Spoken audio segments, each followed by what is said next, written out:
There is a concept that I've been fascinated with for the last few years. This concept has to do with a very famous symbol that exists in classic storytelling. That symbol of the phoenix. The phoenix is a bird from ancient Greek mythology that displays a unique quality of fire. This fire burns beneath the feathers of this bird, hidden seemingly within this very normal bird. But because of this particular gift of fire, this bird one day gets itself into trouble and ends up burning itself down into a pile of ash. It creates its own death. And from that death, a new bird arises as this fire reconfigures the bird into a blazing display of brilliant flame and light, thus giving it its name, the phoenix. The phoenix being the eternal symbol of rebirth from death. And so from this idea of the phoenix, I noticed there are a lot of stories that help to illustrate this in terms of the kinds of stories that we're all familiar with, the kinds of stories that exist in popular movies.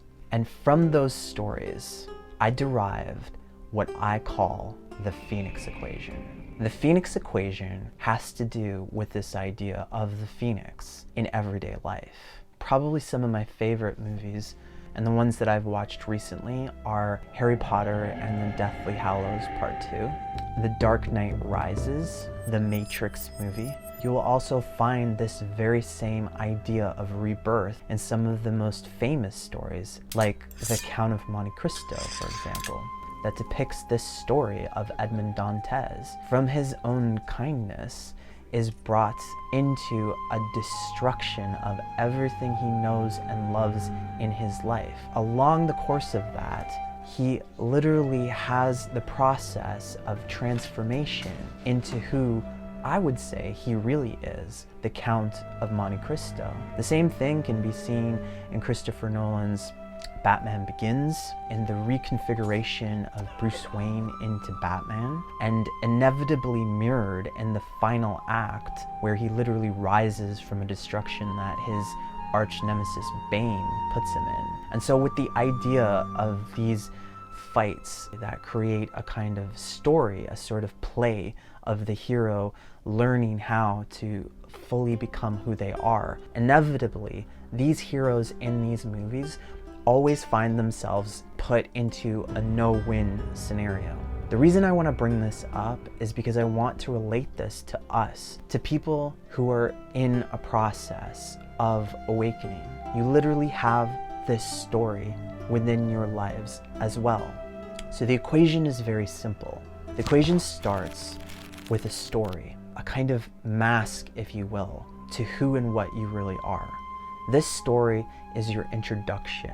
It's your interface with the world around you. It's your identification. So it comes with a name, it comes with a cultural programming, bias, and setup. It comes with a family, it comes with a social economic status. It comes with a number of varying things that all make up, at least externally to the outside world, who you seem to be. That's not who you are. The person you really are is the person within that cloak. And that cloak cloaks a gentle fire that stirs within you your entire life. And so if you think about what this fire is, the fire always displays itself right from the beginning of every story. There will be tells that exist in every story about some quality that you have that's a little bit off from your programming, a little bit off from your identification. Sometimes it's a lot off. Sometimes you end up rejecting the programming altogether, and you will definitely know that you were different. But no matter what varying degree of difference that you have or don't have, there will always be something that's a little bit out of place from the beginning.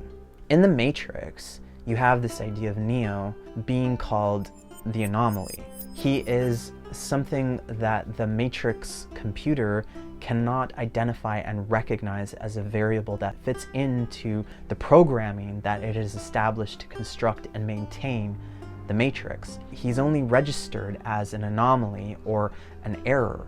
This is, generally speaking, how all of us in a process of awakening have experienced ourselves. There is some kind of like unnameable quality, unfixable identification of ourselves. We're not so easily categorized as the outside world might want us to be. In many senses, we're like that flame. We don't necessarily fit into a particular structure. We are our own definition of ourselves. And that is essential in recognizing who and what we are as beings. The idea of the flame also symbolizes, in a physical way, the eternalness of spirit. So regardless of the physical edifice of the bird, of that phoenix, pre-existing its own death, the fire remains throughout the entire story. The fire is inevitably what rebirths that bird, just like all of us in awakening. I know in my own life there has been a very, very heavy kind of programming to accept like a very generic, standard, middle-class Western lifestyle and perspective on life. Growing up Catholic, going to regular high schools, eating burgers and watching movies and just being regular in a regular world. Everything is just sort of like on that level, but there is and has always been a fascination inside of me for things of the supernatural. There's always been a fascination for things of the spiritual. And I've been drawn in movies, in artwork, in music, even in conversation, to ideas that explore the depth of human consciousness and the capabilities of what humans can achieve in an extraordinary way and what the potentials are of life itself. That is something I share in common with all of you. I share in common this love and this fascination and this like fire for like that kind of conversation, that kind of information, that kind of discourse with each other.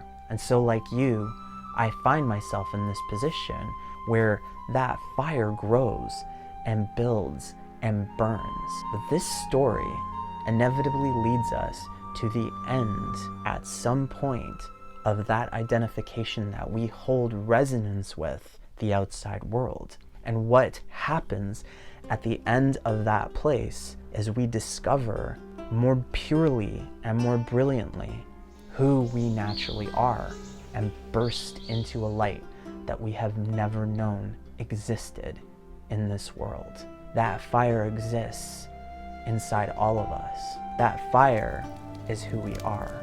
It can even be recognized to the outside world as being an error of some kind, diagnosed maybe as some kind of illness or as some kind of like inability to fit in with what is normal and thus healthy in the outside world. But it is not an error. It is not a mistake.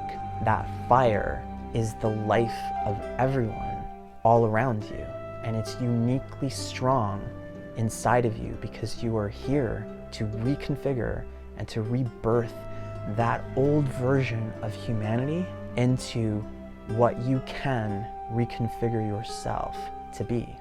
And the reason I want to talk about this is because inevitably you will enter into what seems to be a period of total anarchy and darkness. A lot of people refer to this as an ego death. A lot of people say that this is also the dark night of the soul, where you encounter all your darknesses and you bring everything up to the surface to face it so that you can rise beyond it and so that you can let those things go.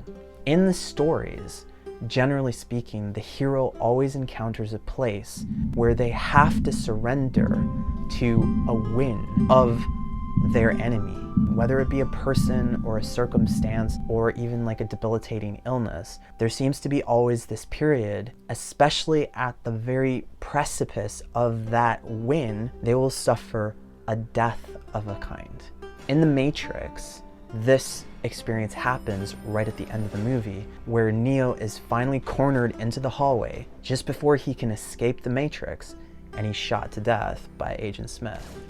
It's just like the same story that comes from the Christian story of Jesus Christ suffering a betrayal, a maiming, destruction, and then eventual death, his murder, in front of the whole world. His body is then taken down, put into a tomb, and then 3 days later, he rises from the dead, physically speaking. This story of the Phoenix exists in many, many different ways, in many, many different places all across the earth. But the idea is the eternalness of the human spirit within the context of its own negativity. Like I said, that setup of darkness that you grow in.